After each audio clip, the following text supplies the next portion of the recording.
میرے پاس وقت نہیں تھا اسے ساتھ لانے کا، ورنہ ہم دونوں وہاں پھنس جاتے اور آپ سے رابطہ نہ کر پاتے۔ بینش نے بہتی آنکھوں سے جواب دیا اور پھر نادم سی ہوتی سر جھکا گئی۔ جبریل نے اسے چھوڑ کر ضبط سے اپنے چہرے پر ہاتھ پھیرے اور پھر پیچھے میز پر پڑی تمام چیزیں ہاتھ مار کر نیچے گرا گیا۔ تم اسے اس انجان جگہ پر اکیلا چھوڑ آئی؟ How could you do this Benish? اور ایک اور داڑھ اس کی لاؤنج میں گونجی تھی۔ ایلبرٹ آگے بڑھا اور اس کے کندھے پر ہاتھ رکھ گیا۔ جیڈی ریلیکس یار، ہم بھابھی کو لے آتے ہیں جا کر، چلو جلدی، ایلبرٹ نے افسردگی سے بینش کو دیکھ کر کہا۔ جبریل سر ہلاتا تیزی سے باہر نکلنے لگا مگر رکا۔ اگر مجھے سلسبیل صحیح سلامت واپس نہ ملی بینش تو میں تمہیں کبھی معاف نہیں کروں گا، چٹانوں کی سی سختی سے کہتا وہ باہر نکل گیا اور اس کے ساتھ ہی ایلبرٹ بھی۔ بینش سر ہاتھوں میں گرا کر اس کی خیریت کی دعا کرنے لگی۔ دونوں تیزی سے مرمرہ سمندر پر پہنچے اور وہاں سے چلنے والی فیری اڈے کے قریب گئے، مگر طوفان نے شاید آج نہ رکنے کی قسم کھا رکھی تھی۔ موسم بے حد خراب تھا۔ ایلبرٹ اور جبریل مکمل بھیگ گئے تھے۔ وہاں جا کے انہیں ناکامی کا سامنا کرنا پڑا کیونکہ طوفان رکنے تک انہوں نے فیری جہاز بند کر رکھا تھا۔ جبریل کو کسی صورت سکون نہیں آ رہا تھا۔ یہ پاکستان بھی نہیں تھا جہاں چند ہزار پیسے دے کر وہ فیری چلوا لیتا۔ دل میں دعا کرتا وہ وہیں بیٹھ گیا۔ اس کے لبوں پر بس ایک ہی دعا تھی، یا اللہ میری سلسبیل کی حفاظت کرنا، مجھے اس تک پہنچا دے، یا اللہ اس کی حفاظت کرنا۔ بار بار دونوں ہاتھ جوڑے پیشانی اس پر ٹکائے وہ بس ایک ہی دعا کر رہا تھا۔ ایلبرٹ زبردستی اسے ایک شیڈ کے نیچے لے آیا جہاں وہ بارش میں بھیگنے سے بچ پاتے۔ ایسا نہیں تھا کہ جبریل فیری نہیں چلوا سکتا تھا، وہ یہاں کے بڑے بڑے رئیسوں کو جانتا تھا۔ اس کی ایک کال پر فیری چل سکتی تھی مگر نیٹ ورک سرورز کی وجہ سے وہ کسی سے رابطہ نہیں کر سکتا تھا، لہٰذا ناچار اسے صبر ہی کرنا تھا جو اسے کسی صورت نہیں آ رہا تھا۔ انجان شہر، وہ کیسی ہوگی، کس حال میں ہوگی، یہ سوچ اسے تڑپا رہی تھی۔ انجان شہر، انجان لوگ، یہ خطرناک طوفان اور اس کی معصوم سلسبیل، اس خیال سے جبریل کا دل دہل رہا تھا۔ تقریباً 3 گھنٹے کے طویل انتظار کے بعد تھوڑا طوفان رکا مگر بارش ہنوز تیز ترین جاری تھی۔ فیری چلی تو وہ دونوں تیزی سے اس میں سوار ہوئے اور بیو کدہ جزیرے پر پہنچے۔ 10 بجنے والے تھے اور جبریل کے صبر کا پیمانہ اب لبریز ہو رہا تھا۔ جزیرے پر پہنچ کر طوفان کے باعث اس نے ہر طرف تباہی ہی تباہی مچی دیکھی۔ جبریل کی آنکھیں اب نم ہو رہی تھیں اور حد درجے تک سرخ بھی۔ پھر وہ دونوں ہر طرف اسے تلاش کرنے لگے۔ ولید بیو کدہ میں ٹھہرا تھا۔ وہ سلسبیل کو اپنے اس چھوٹے سے گھر میں لے آیا۔ گھر میں داخل ہوتے ہی اس نے سلسبیل کو لاؤنج میں رکھے چھوٹے سے صوفے پر ڈال دیا۔ پھر وہ تیزی سے اندر گیا اور چھوٹا سا الیکٹرک ہیٹر اٹھا لایا۔ ہیٹر سلسبیل کے سامنے رکھ کے آن کرتا وہ اس کے سامنے ہی تھوڑی سی دوری پر بیٹھ گیا۔ ساری کھڑکیاں دروازے وہ بند کر چکا تھا تاکہ کہیں سے بھی ٹھنڈ اندر داخل نہ ہو سکے۔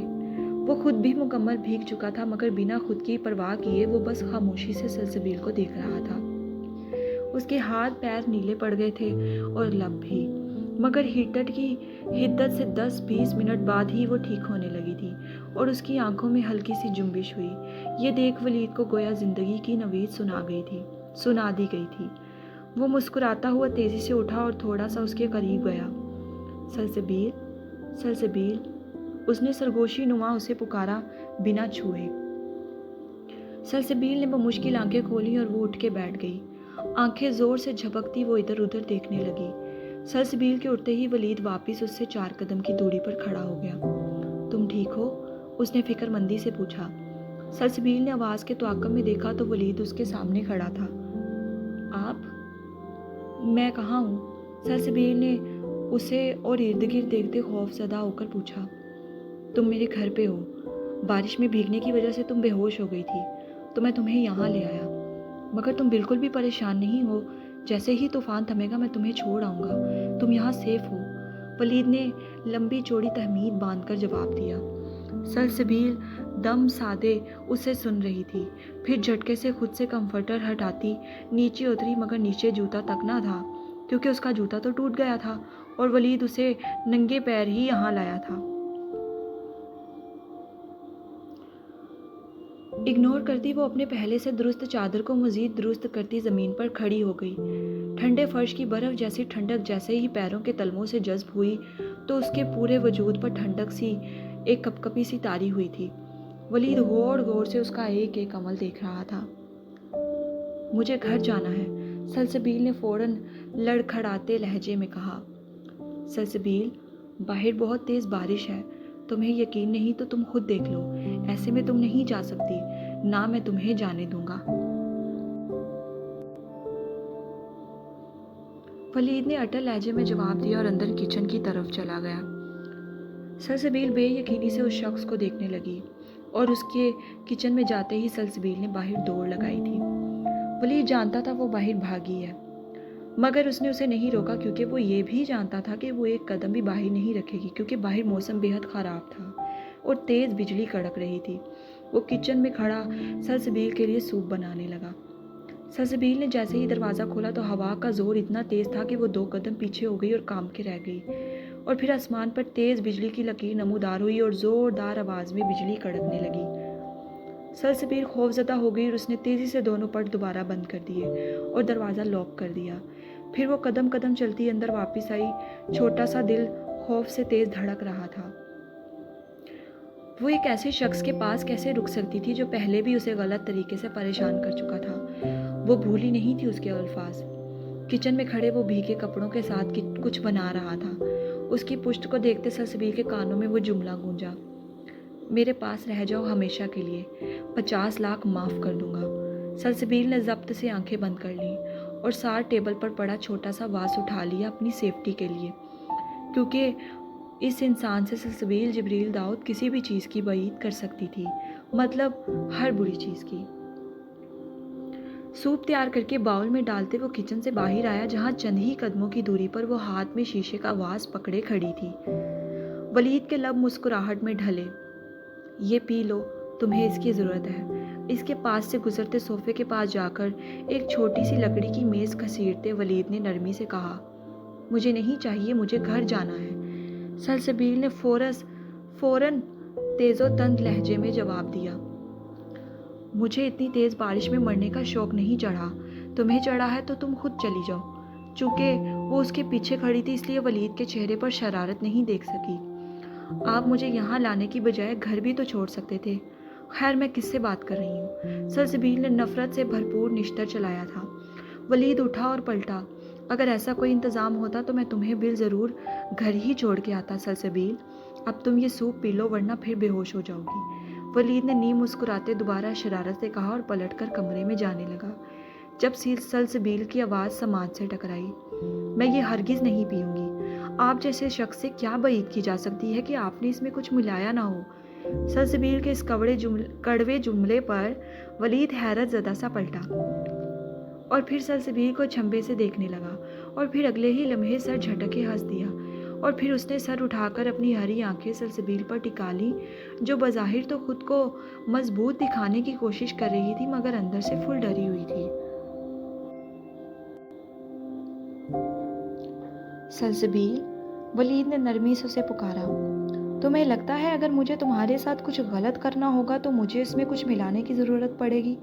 اس نے ایک سوال سلسبیل سے کیا جسے وہ قطعی نہ سمجھی تھی یا جان کر انجان بنی رہی۔ اگر مجھے تمہارے ساتھ کچھ غلط کرنا ہی ہوتا تو میں اس میں کچھ ملانے کی ضرورت نہیں تھی مجھے، میں اس کے بغیر بھی سب کر سکتا ہوں اور تم مجھے روک نہیں سکتی۔ ولید کے الفاظ تھوڑے کڑوے تھے مگر وہ سچ کہہ رہا تھا۔ اگر وہ ایسا ارادہ کرتا بھی تو کیا سلسبیل اس کا مقابلہ کر سکتی تھی؟ اور پھر اگلے ہی لمحے سلسبیل نے وہ واس اس کی طرف اچھالا تھا جو سیدھا ولید کے کندھے پر جا کر لگا تھا۔ ولید کی سفید شرٹ سے خون نکلنے لگا، اس سے ٹکرا کر وہ واس نیچے گر کر مکمل ٹوٹ گیا۔ دوسری طرف اسے مار کر وہ خود بھی خوفزدہ ہو گئی تھی کہ یہ اس نے کیا کر دیا۔ اپنے ہونٹوں پر دونوں ہاتھ رکھتے وہ آنکھیں پھیلائے تھر تھر کانپنے لگی جیسے وہ ابھی اسے جان سے مار دے گا۔ اپنا کندھا مسلتے جہاں سے ہلکا ہلکا خون رس رہا تھا، پھر وہ مزید سر جھٹک کے ہنسنے لگا اور اس کی مسکراہٹ زندگی سے بھرپور تھی کیونکہ وہ اب ایک معصوم ڈرپوک لڑکی سے خونخوار شیرنی بن گئی تھی۔ پیار کا پہلا تحفہ، وہ زیر لب بڑبڑایا، اس کی بڑبڑاہٹ سلسبیل نہیں سن سکی تھی۔ پھر اس نے نظریں اٹھا کر سلسبیل کو دیکھا جو خوف سے لرز رہی تھی۔ Relax, it's okay, I'm fine، Walid نے مسکرا کر کہتے اسے تھمز اپ دیا۔ سوپ پی لینا پلیز، ورنہ تم مزید بیمار پڑ جاؤ گی، اس نے نہایت سنجیدگی سے کہا اور وہاں سے جانے لگا۔ جبریل مجھے ڈھونڈ رہے ہوں گے، سلسبیل نے لبریز آنکھیں لیے اس کی جاتی پشت کو دیکھ کر کہا، لہجے میں تکلیف ہی تکلیف تھی۔ لہجے میں تکلیف ہی تکلیف اور بے بسی تھی۔ جانتا ہوں، مگر ابھی صبر کرنے کے علاوہ ہمارے پاس اور کوئی راستہ نہیں۔ ہم کسی طرح ان سے رابطہ نہیں کر سکتے، نہ ہی یہاں سے باہر جا سکتے ہیں، بے تاثر لہجے میں کہتے وہ واپس اندر چلا گیا تھا۔ کچھ دیر بعد وہ واپس آیا تو اس کے ہاتھ میں ایک برش تھا اور ساتھ ایک لوہے کا کچرا اٹھانے والا سٹینڈ۔ ولید میز سائڈ پر کرتا نیچے گرا تمام کانچ برش سے اکٹھا کرتا لے گیا۔ ایک لمحے کے لیے سلسبیل کو اپنے کیے پر ندامت ہوئی۔ ایک تو وہ اسے بحفاظت وہاں سے لے آیا، اپنے گھر میں پناہ دی، اور دوسرا وہ اس کے ساتھ یہ سلوک کر رہی تھی۔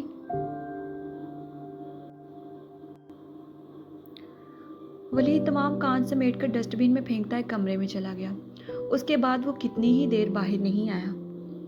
سلسبیل نے ڈھال سے قدم اٹھاتی واپس آ کر صوفے پر بیٹھ گئی۔ سر ہاتھوں میں گرا کر وہ رونے لگی تھی۔ اسے بینش کی بات نہیں ماننی چاہیے تھی، اگر وہ مان بھی لی تھی تو جبریل کو لازمی اطلاع دینی چاہیے تھی تاکہ وہ پھر اس مصیبت میں نہ پھنستے۔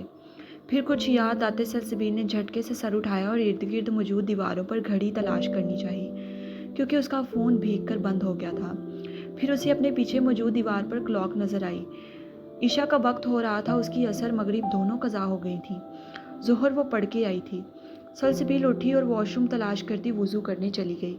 اپنے کمرے کی کھڑکی سے ولید اس کا ایک ایک عمل محبت بھری نظروں سے دیکھ رہا تھا۔ کچھ دیر بعد وہ وضو کر کے باہر آئی۔ جائے نماز اسے پورے لاؤنج میں کہیں نظر نہیں آئی۔ پھر اس نے اچانک اپنے آگے جائے نماز بھرتا ہاتھ دیکھا۔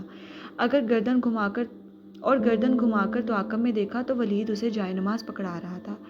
اس کے چہرے پر موجود وضو کی نمی پر ایک نرم نظر ڈالتا وہ جائے نماز اسے پکڑاتا، میز پر پڑا باؤل اٹھا گیا اور واپس کچن میں چلا گیا۔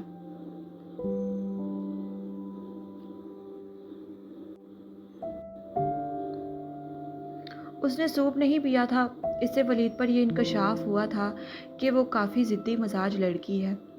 اب وہ اس کے ساتھ زبردستی تو نہیں کر سکتا تھا نا۔ کچن میں باؤل رکھتا وہ اب اس کے لیے ہلکا پھلکا کھانا تیار کرنے لگا۔ سلسبیل وہیں صوفے کے پاس جائے نماز بچھا کر نماز کی نیت باندھتے نماز پڑھنے لگی۔ پہلے اس نے دونوں قضا نمازیں ادا کی، پھر وہ عشاء پڑھنے لگی۔ اس کی نماز کافی لمبی تھی ایسا ولید کو لگا۔ وہ پورا کھانا تیار کر چکا تھا، وہ ابھی تک نماز پڑھ رہی تھی۔ کھانا ٹرے میں رکھتے وہ باہر آیا تو اب سلسبیل سلام پھیرتے دعا کے لیے ہاتھ اٹھا رہی تھی۔ اس کے چہرے پر ایک سکون سا تھا، دنیا جہان کا سکون۔ سفید چادر کو حجاب کی صورت اپنے گرد لپیٹے بند نم شہد رنگ پلکے اور ہلکے ہلکے ہلتے لبوں سے وہ زیر لب دعا کر رہی تھی۔ اس کے ایک ایک نقش کو درد بھری آنکھوں سے دیکھ رہا تھا۔ سلسبیل کے چہرے کا سکون اس کے تڑپتے دل کے اندر بھی سکون اتار گیا تھا۔ آج وہ بہت پرسکون تھا، بہت زیادہ۔ وجہ سلسبیل کی قربت تھی۔ اس نے کبھی خواب میں بھی تصور نہیں کیا تھا کہ سلسبیل اس کے سامنے، اس کے پاس ہوگی، پھر چاہے چند پلوں کے لیے ہی صحیح۔ کچھ دیر بعد وہ یہاں سے چلی جانے والی تھی۔ اس کا حقدار، اس کا شوہر کچھ ہی دیر میں اسے یہاں سے لے جانے والا تھا۔ ولید نے جبریل کے نمبر پر لوکیشن سینڈ کر دی تھی جو نیٹ ورک سروس بحال ہوتے ہی اسے موصول ہو جانی تھی، اور وہ یہاں پہنچ کر سلسبیل کو لے جانے والا تھا۔ تب تک وہ اسے دیکھ سکتا تھا اور جی سکتا تھا۔ اس کے پاس جبریل کے نہ آنے تک کی مدت تھی۔ شاید اللہ کو اس پر ترس آ گیا تھا کہ اس نے سلسبیل کے دیدار کے لیے اسے تھوڑی مہلت دے دی تھی۔ اسے برین ٹیومر تھا اور وہ لاسٹ سٹیج پر تھا۔ کبھی بھی اس کی ڈیتھ ہو سکتی تھی، یہ بات اب وہ سب جان گئے تھے۔ پہلے وہ اکیلا جانتا تھا۔ اس وقت اس کے پاس وقت بھی تھا اور وہ علاج بھی کروا سکتا تھا، مگر سلسبیل کے نکاح ہو جانے کی وجہ سے اس نے ایسا نہیں کیا، کیونکہ اسے لگتا تھا اگر سلسبیل نہیں تو زندگی بھی نہیں۔ اب اس کا علاج ناممکن تھا، کیونکہ جب اس کے پاس وقت تھا اس نے نہیں کروایا، اور اپنی موت وہ قبول کر چکا تھا اس دن سے جس دن اس نے سلسبیل کو کھویا تھا۔ قدم قدم چلتا وہ میز کے پاس آیا اور ٹرے میز پر رکھ دیا۔ سلسبیل نے دعا مکمل کرتے چہرے پر ہاتھ پھیرے اور اب پھر خود پر پھونک ماری۔ شاید وہ خود کی حفاظت کے لیے ایسا کر رہی تھی۔ ایک کاری برچھی ولید کے دل پر چلی اور وہ اس نے ضبط سے آنکھیں بند کر کے کھولی۔ سلسبیل نے جائے نماز طے کی اور اٹھ کھڑی ہوئی۔ نماز اس نے صوفے پر رکھ دی اور اب وہ بند کھڑکیوں کی طرف دیکھ رہی تھی جسے دیکھنا چاہ رہی تھی۔ طوفان تھما یا نہیں؟ ایک تیز کڑک کی آواز آئی تو وہ خوف سے اچھل کے رہ گئی اور دوسری طرف کوئی تھا جو اس طوفان کے نہ تھمنے کی دعا اپنے دل میں کہیں کر رہا تھا، اور وہ وجود ولید لغاری تھا۔ وہ مرنے سے پہلے سلسبیل کو جی بھر کے دیکھ لینا چاہتا تھا۔ پلیز یہ کھانا کھا لو، تمہیں اس کی ضرورت ہے۔ اس کا سرخ پڑتا چہرہ دیکھ کر وہ بخوبی اندازہ لگا گیا تھا کہ وہ بہت دیر بھیگنے کی باعث اب تیز بخار میں مبتلا ہو گئی تھی۔ مجھے بھوک نہیں ہے، سلسبیل نے ہنوز سنجیدگی سے جواب دیا۔ اپنے جبریل کے لیے کھا لو، ولید نے اب صبر کے آخری مراحل میں جاتے ہوئے کہا۔ سلسبیل خاموش ہو گئی اور جبریل کا ذکر آتے ہی اس کی آنکھوں سے آنسو بہنے لگے، جسے رخ موڑ کر وہ چادر کی مدد سے صاف کرنے لگی تھی، مگر ولید سے وہ مخفی نہ رہے تھے۔ پھر وہ اندر چلا گیا تاکہ وہ آرام سے کھانا کھا سکے۔ سلسبیل میز پر بیٹھی اور 2-4 نوالے اس نے محض جبریل کے لیے کھا لیے۔ پھر ٹرے سائڈ میں گھسیٹتے وہ وہیں صوفے سے ٹیک لگا کر بیٹھ گئی۔ اپنا فون آن کرنے کی کوشش کرنے لگی، مگر پانی اندر سما جانے کے باعث اس کا فون ڈیڈ ہو گیا تھا۔ چند لمحے ہی گزرے تھے جب اس کا بخار تیز ہو گیا تھا اور ہمیشہ کی طرح بخار کے باعث اس پر غنودگی طاری ہونے لگی تھی۔ خود پر چادر اچھی طرح درست کرتے وہ وہیں صوفے کے ساتھ سر ٹکا گئی۔ جبریل، ایک پکار زیر لب اس کے لبوں پر تھی جو کسی نے بخوبی سنی تھی، اور اس پکار پر اس کی آنکھوں سے آنسو نکل کر ہڑ کی داڑھی میں جذب ہوئے تھے۔ جب سلسبیل مکمل سو گئی تو وہ باہر آیا اور کھانا اٹھا کر کچن میں رکھتے واپس آیا۔ سلسبیل انکمفرٹیبل سی صوفے پر سکڑی سمٹی سی بیٹھی غنودگی میں تھی۔ ولید نے ہاتھ کی پشت اس کی پیشانی پر رکھی تو اسے بخار بہت تیز تھا۔ اس کے لب مسلسل ہلتے ایک نام کو پکار رہے تھے، جبریل، جبریل۔ اس نام کے زیر اثر ولید کی آنکھوں میں موجود درد میں اضافہ ہوا تھا۔ اس نے سلسبیل کو کندھے اور سر کی پشت سے تھام کر سیدھا کر کے لیٹا دیا اور اس کے سر کے نیچے تکیہ درست کیا۔ پھر اس پر اچھے طریقے سے کمفرٹر اڑایا اور پھر خود پر بند باندھتا وہ ملی اس تھوڑی سی چھوٹی سی زندگی کو جینے لگا۔ وہ اس کے سامنے ہی نیچے زمین پر ایک قدم کی دوری پر بیٹھ گیا۔ اپنے کندھے پر موجود خون کو دیکھ کر وہ مسکرایا تھا اور پھر نظریں واپس سلسبیل پر جما لیں۔ اس کی آنکھیں سلسبیل کے چہرے کو دیکھ کر مسلسل ہر لمحے میں لبریز ہو رہی تھیں۔ پھر اس کے لب ہلتے ابن انشا کی ایک نظم کہنے لگے۔ ہم گھوم چکے بستی بن میں، ایک آس کی پھانس لیے من میں، کوئی ساجن ہو کوئی پیارا ہو، کوئی دیپک ہو کوئی تارا ہو، جب جیون رات اندھیری ہو، ایک بار کہو تم میری ہو۔ اس کی آنکھوں سے آنسو بہے اور چہرے پر گرنے لگے۔ دوسری طرف غنودگی میں کانوں میں پڑتے ان الفاظوں کے زیر اثر سلسبیل خواب دیکھ رہی تھی کہ جبریل اسے یہ نظم سنا رہا ہے۔ جب ساون بادل چھائے ہوں، جب بھاگن پھول کھلائے ہوں، جب چندہ روپ لٹاتا ہو، جب سورج دھوپ نہاتا ہو، یا شام نے بستی گھیری ہو، ایک بار کہو تم میری ہو۔ جہاں خواب میں یہ مصرع پڑھتے جبریل نے سلسبیل کا چہرہ آنتوں میں بڑھا تھا، وہیں حقیقت میں اب ولید نے سلسبیل کی چادر کا کونا تھاما تھا۔ وہ وضو کر کے آیا تھا کیونکہ اسے لگتا تھا سلسبیل کا وجود اتنا پاک ہے کہ وہ وضو کیے بغیر اس کی چادر کو نہیں چھو سکتا۔ اگر چھوتا تو شاید جلا کر راکھ کر دیا جاتا۔ ہاں دل کا دامن پھیلا ہے، کیوں گوری کا دل میلا ہے، ہم کب تک پریت کے دھوکے میں، تم کب تک دور جھروکے میں، کب دید سے دل کو سیری ہو، ایک بار کہو تم میری ہو۔ اب اس نے سلسبیل کے تھامے اس چادر کے کونے پر بہتی آنکھیں رکھ دی تھی۔ سلسبیل کے لب مسکراہٹ میں ڈھلے تھے، اس کے چہرے پر ایک مسکراہٹ سی رقص کر رہی تھی جو ولید نے نہیں دیکھی تھی۔ کیا جھگڑا سود خسارے کا، یہ کاج نہیں بنجارے کا، سب سونا روپا لے جائے، سب دنیا دنیا لے جائے، تم ایک مجھے بتھیری ہو، ایک بار کہو تم میری ہو۔ پھر نظم مکمل کرتے ولید نے اپنا سر اٹھایا اور سلسبیل کی مسکراہٹ دیکھ کر اس کی بہتی ہری آنکھیں بھی مسکرائی تھیں۔ سلسبیل کی چادر کا وہ حصہ مکمل اس کے آنسوؤں سے تر تھا اور نشان چھوڑ گیا تھا۔